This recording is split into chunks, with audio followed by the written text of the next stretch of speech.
Ang video na ito mga kaubayan ay tulad ng dati ay una kong inasikasong aking mga alaga.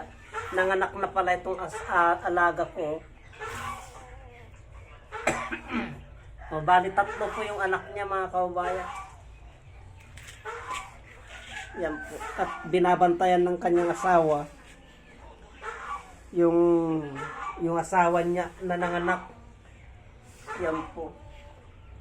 Kreda, patingin ng anak mo. Tingnan ko. Ito, ayaw ipatingin ng asawa. Ayaw ipatingin nito yung kanyang anak. Patingin. No, hinaharangan ako.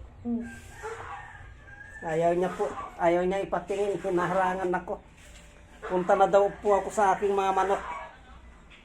Basta't binabantayan niya po yung kanyang asawa. Oh. Yung binabantayan niya yung kanyang anak.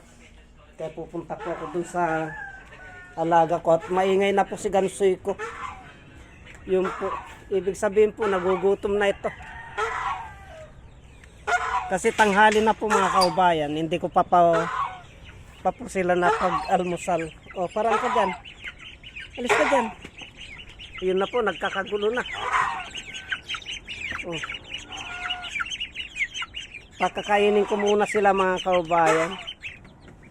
Bali, yan na po sila mga kaubayan. Panay po ang tuka nila.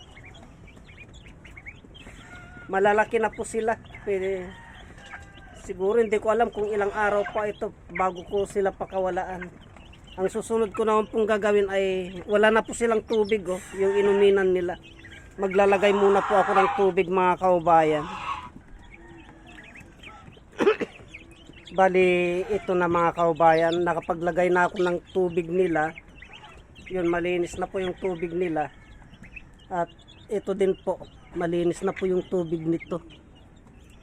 Naku.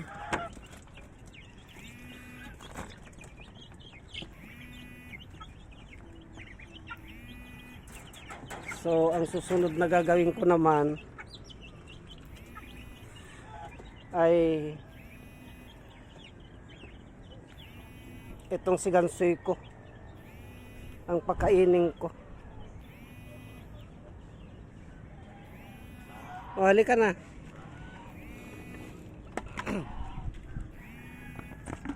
Wala na din palang pagkain si gansoy ko mga kaubayan.